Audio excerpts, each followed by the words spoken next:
오늘은 우리 민족이 사망의 그늘에서 벗어나서 해방을 맞이한 뜻깊은 광복절 기념주일입니다. 올해 우리 대한민국은 광복 81주년이라는 뜻깊은 역사적 기념일을 맞이했습니다.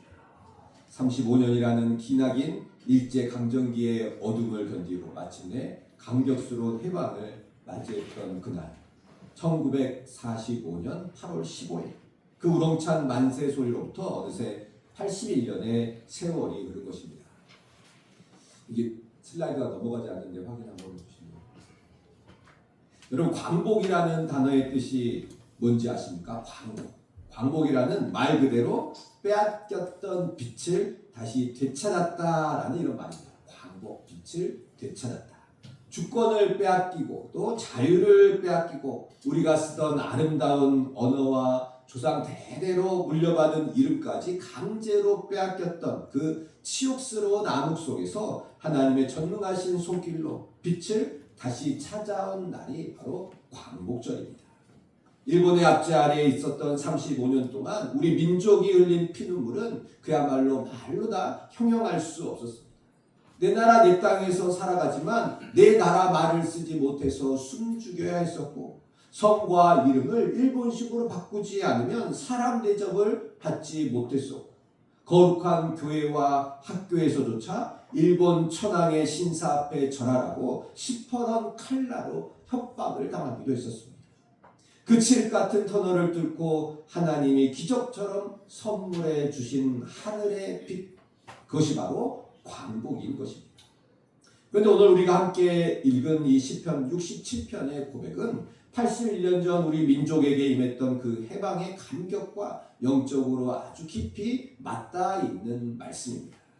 이 시편은 과거 이스라엘 민족이 압제와 고난 속에서 하나님의 초자연적인 구원을 경험한 후에 그 구원의 감격이 우리들끼리만 잘 먹고 잘 사는 배터적인 복으로 끝나지 않기를 간구하는 고백의 시가 바로 오늘 본문의 시입니다. 내가 받은 은혜가 이제는 사방으로 흘러 넘쳐서 이 지구상에 존재하는 온 세상 모든 민족에게까지 구원의 빛으로 퍼져나가기를 부르짖는 뜨거운 선교적인 찬양시가 오늘 본문인 것입니다. 하나님이 우리 대한민국에 광복의 기적을 베풀어 주셨다면 이제 우리는 그 빛을 우리만 움켜쥐며 살아가는 것이 아니라 온 세상 땅끝까지 흘려보내야 할 거룩한 빚진 자가 되었다라는 선포인 것입니다. 오늘 선포되는 이 말씀을 통해 지나간 역사의 간격을 넘어서서 우리 민족과 교회에 주신 시대적인 사명을 가슴 깊이 다시 한번 새기는 은혜의 시간이 되시기를 바랍니다. 첫 번째로 하나님은 이 땅의 모든 민족을 지으시고 공평하게 다스리십니다. 먼저 우리는 온 우주의 주권자이신 하나님께서 이 세상에 존재하는 수많은 민족들을 어떤 시선으로 바라보고 계시는지를 우리가 바로 깨달을 수 있어야 합니다. 현재 지구상에는 얼마나 많은 민족이 살아가고 있을까?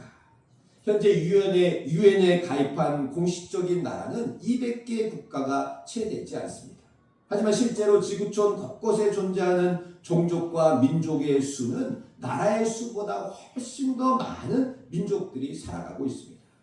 우리가 평생 이름 한번 들어보지 못한 태평양의 작은 섬나라에 있는 민족들로부터 피비린내 나는 내전으로 찢겨나가 울부짖는 민족들도 있고, 전쟁을 피해서 고국을 등지고 전 세계를 떠돌며 눈물을 흘리며 살아가는 난민들에 이르기까지 수많은 민족들이, 우리가 셀 수 없는 민족들이 지구상에 존재하고 있습니다. 그런데 이 세상 사람들은 이 많은 민족들을 강대국과 약소국으로, 우월한 민족과 그렇지 못한 민족으로 나누어 차별하고 있을지라도 성경은 분명하게 이렇게 선포하고 있습니다.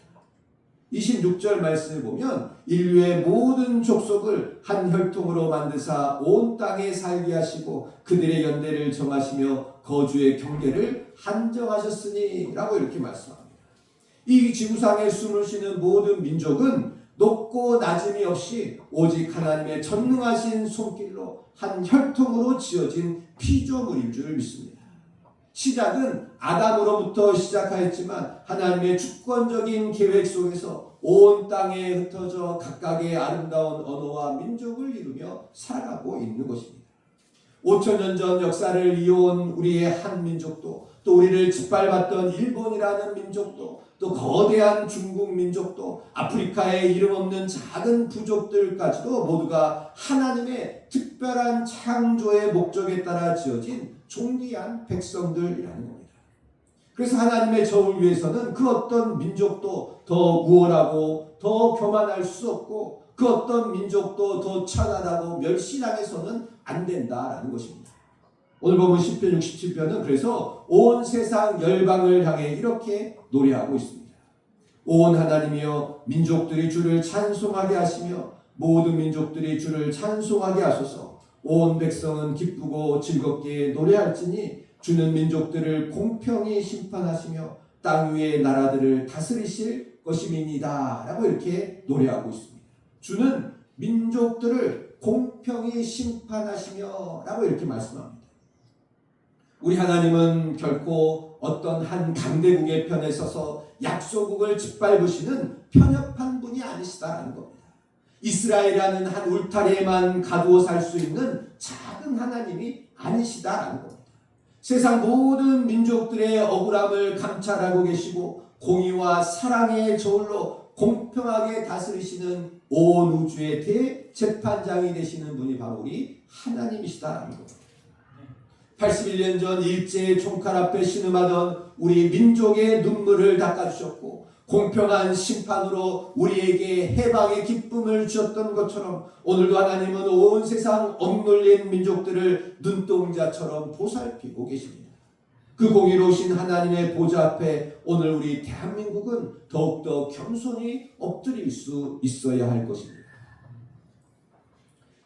이제 두 번째로 시편 기자는 가장 먼저 자기 민족이 하나님의 넘치는 복을 받게 해달라고 강구하고 있습니다. 오늘 본문 1절 2절을 다시 보면 하나님은 우리에게 은혜를 베푸사 복을 주시고 그의 얼굴빛을 우리에게 비추사 주의 도를 땅 위에 주의 구원을 모든 나라에게 알리소서라고 말씀합니다. 여러분이 기도의 방향을 한번 잘 보십시오. 우리에게 은혜를 베푸사 복을 주시고 라고 하면서 분명히 하나님께 은혜와 복을 구하고 있습니다. 우리가 드리는 기도와 똑같습니다. 그런데 그 복이 이스라엘이라는 웅덩이에 고여서 썩어가는 것이 아니라 이제 그 복이 어디를 향하여 힘차게 뻗어나가고 있습니까? 주의 구원을 모든 나라에게 알리소서라고 이렇게 말씀합니다.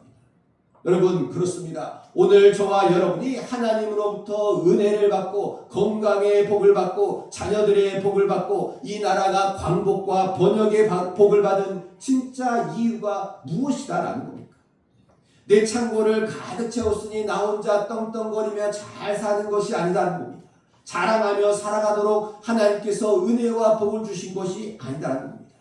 우리에게 부어주신 그 은혜와 복을 마중물 삼아서 하나님의 살아계심과 하나님의 그 구원의 아름다운 복음을 온 세상 메마른 땅에 알리는 복의 통로가 되게 하시기 위함인 줄로 믿습니다. 이것이 바로 오늘 시편 전체를 관통하는 하나님의 거룩한 명령인 것입니다. 과거 이스라엘 백성들은 어땠습니까? 이 이스라엘 민족들은 하나님으로부터 먼저 선택을 받았던 아주 특별한 민족이었습니다. 신의 산의 거룩한 율법을 먼저 선물로 받은 엄청난 특권의 주인공들이었다는 겁니다. 그런데 어떻습니까? 이 특별한 이스라엘 백성들이 안타깝게도 선민이라는 특권 의식을 교만의 발판으로 삼고 이방 민족들을 짐승 취급하며 배타적인 신앙의 담을 쌓았을 때 하나님은 그 이스라엘 백성들의 성전을 부숴버리셨고 그들을 온 세계의 열방으로 다 흩어버리시는 철저한 징계를 내리셨던 것입니다. 하나님이 나를 먼저 선택하신 것은 내가 남들보다 더 잘나고 우월해서가 절대 아니다라는 겁니다. 내가 먼저 은혜를 경험한 자로서 하나님의 사랑을 경험한 자로서 아직도 흑암 속에서 죽어가는 온 세상 영혼들에게 그 구원의 빛을 전하라고 나를 사명의 자리에 먼저 세워주신 것뿐이라는 겁니다. 우리가 잘 아는 독일과 일본은 2차 세계대전을 일으켜 온 인류에게 씻을 수 없는 피해 상처를 남긴 전범 국가라는 공통된 부끄러운 역사를 가지고 있는 나라가 바로 이 독일과 일본입니다. 그런데 이 전쟁이 끝난 후에 역사를 대하는 두 나라의 태도는 완전히 하늘과 땅 차이였습니다. 독일은 80년이 지난 이 순간까지도 전범에 관련된 사람들, 전범자들을 끝까지 추적해서 재판대에 세우고 있습니다. 그리고 나라의 심장부인 수도 베를린 브란덴베르크 문 바로 옆에 축구장 크기만한 유대인 학살 피해자 추모관을 세웠습니다. 가장 자랑스러운 영광스러운 문 옆에 가장 부끄러운 수치의 기념관을 세워서 자신들의 죄가를 매일매일 온 천하에 고백하고 있는 것입니다. 그 진정한 반성 앞에 전 세계의 사람들은 독일을 향해서 용서의 손길을 먼저 내밀었습니다. 반면 우리의 이웃나라인 일본은 어떻습니까? 그들은 여전히 역사적인 만행에 대한 진정한 반성과 사죄는커녕 오히려 역사를 왜곡하고 독도를 자기 땅이라고 우기며 해마다 8월이면 아시아를 피로 물들였던 A급 전범들이 합사된 야스쿠니 신사를 찾아가 정부 고위 관료들이 당당하게 참배를 하고 있습니다. 여러분 기억하십시오. 하나님의 공의는 분명합니다. 철저하고 진정한 회개가 선행될 때 비로소 하늘에 참된 용서와 화평이 임하는 겁니다. 이것은 민족과 민족뿐만 아니라 오늘 우리의 개인 간의 삶 속에서도 한치의 오차도 없이 적용되는 하나님의 아주 엄중한 원칙인 것입니다.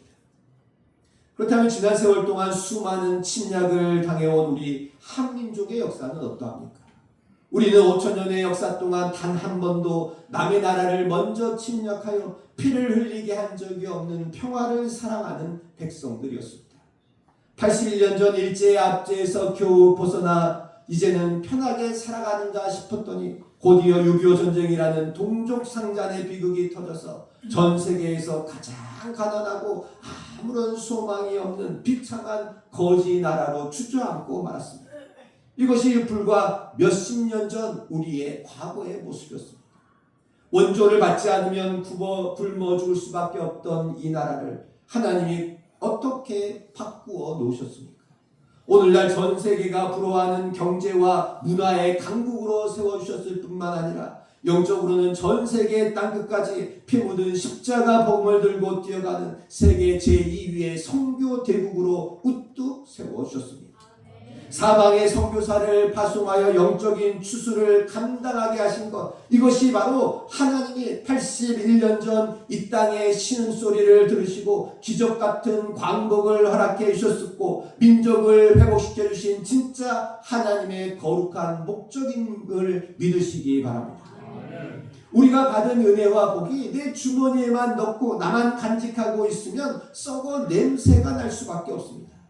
가차없이 우리는 사방으로 흘러보내야 한다는 겁니다. 오늘 우리의 가정이 하나님의 은혜로 평안을 누리고 있다면 그 사랑을 이제는 아프고 소외된 이웃들에게 흘려보내야 하고, 우리 교회가 영적인 말씀의 풍성함을 누리고 살아가고 있다면 우리는 이 복음을 지역사회와 메마른 세상 속에 나아가 전 세계 민족들에게 쏟아부을 수 있어야 한다는 겁니다. 우리 대한민국이 받은 광복의 이 기적같은 은혜는 반드시 열방에 죽어가는 영혼들을 살려내는 거룩한 선교의 사명으로 이어져야 마땅한 것입니다. 이제 오늘 세 번째로 나눌 말씀은 이번 광복절 기념주일에 우리들이 직면해야 할 가장 두렵고도 위대한 영적인 도전입니다. 우리의 인간적인 감정으로는 절대로 높은 장벽을 허물고 싶지 않은 나라, 바로 일본에 대한 이야기입니다. 일본은 우리 민족의 역사에 35년 동안 칼로 짠 듯한 깊고 시퍼런 상처를 남겨주었습니다.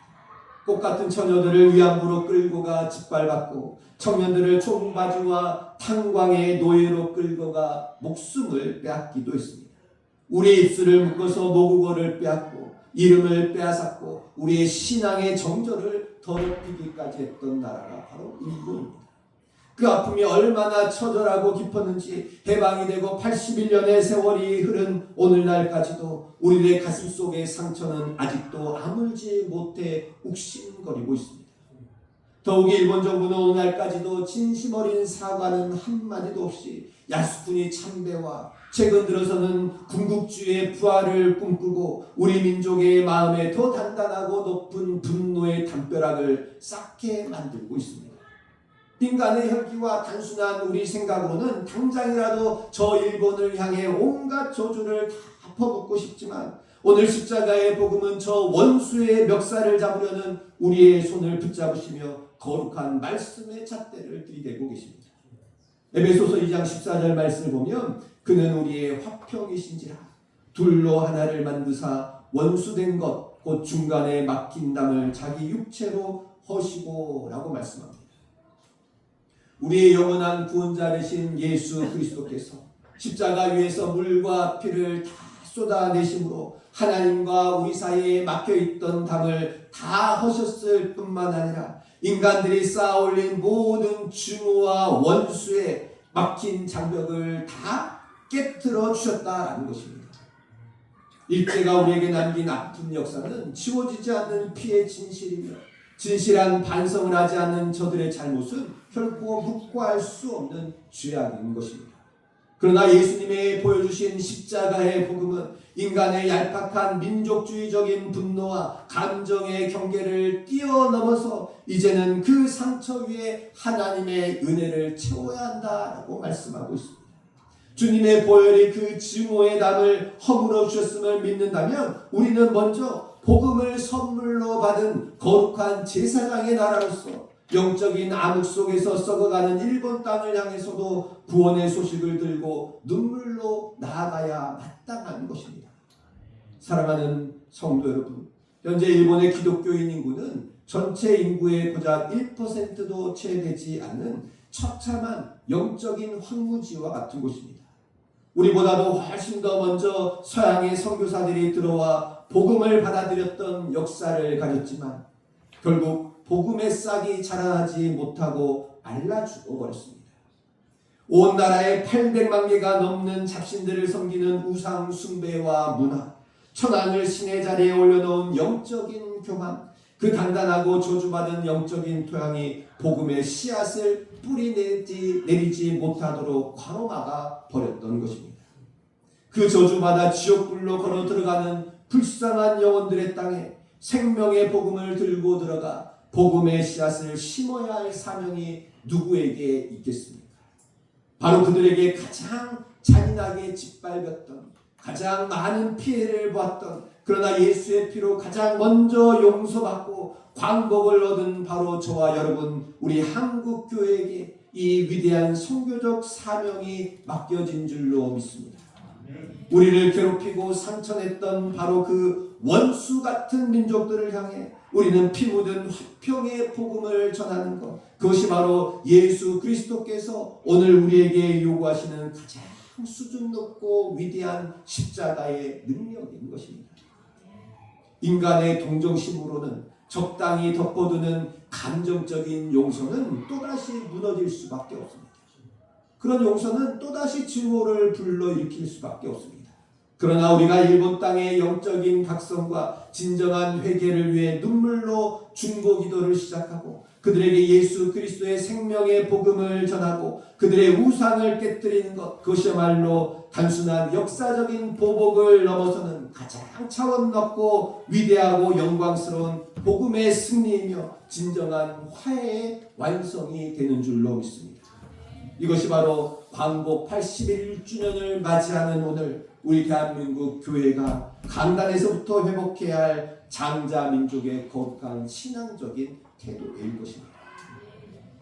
사랑하는 성도 여러분, 오늘 우리는 광복 81주년 기념주일을 맞이하여 시편 67편의 거룩한 말씀을 통해 빼앗긴 빛을 되찾은 자들이 가슴에 새겨야 할 세 가지 위대한 하늘의 대헌장을 나누었습니다. 첫째, 하나님은 지구상의 모든 민족을 공평과 공의의 저울로 다스리시는 분이십니다. 우리 한 민족도 일본 민족도 모두 주님의 손으로 지어진 피조물들이며 하나님은 어느 한 이기적인 민족의 편이 아니라 온 우주 만방의 주권자가 되시는 분이십니다. 두 번째로 먼저 해방과 복음의 은혜를 받은 자는 그 복을 웅덩이처럼 가두며 살아가는 것이 아니라 사방으로 흘려보낼 수 있어야 합니다. 우리가 가난을 딛고 경제적인 번영과 영적인 부흥을 이룬 것은 우리끼리만 잘 살고 잘 먹고 행복하게 살아가라는 것이 아니라 온 세상에 하나님의 살아계심을 나타내는 복음의 통로가 되라는 사명의 보증수표인 것입니다.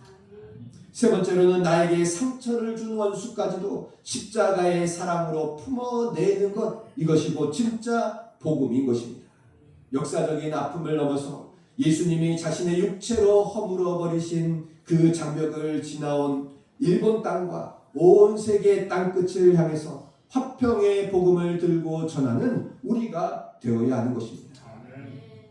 사랑하는 성도 여러분, 오늘 우리가 맞이한 이 광복절 기념주일을 그저 지나간 옛날의 역사를 한번 되돌아보고 애국가 몇 번 부르는 그런 기념일로 허무하게 보내서는 안 됩니다. 하나님께서 35년의 의감 속에서 이 나라의 신음소리를 들으시고 핏빛 광복을 허락하신 이유가 무엇인지 그 본질을 다시 한번 우리가 가슴속에 새길 수 있어야 합니다. 그리고 우리 교회를 이 마지막 시대에 세계 선교를 책임질 거룩한 사명자로 부르셨음을 믿고 새롭게 결단할 수 있기를 바랍니다. 우리 온 성도들이 성령 안에서 굳건히 단결하여 우리를 박해하던 일본 땅에도 화평의 예수를 심고 더 나아가 동아시아를 넘고 어두운 저 세계의 땅끝까지 여호와 하나님을 경외하는 천국의 사명을 끝까지 완수해 나갈 수 있기를 바랍니다.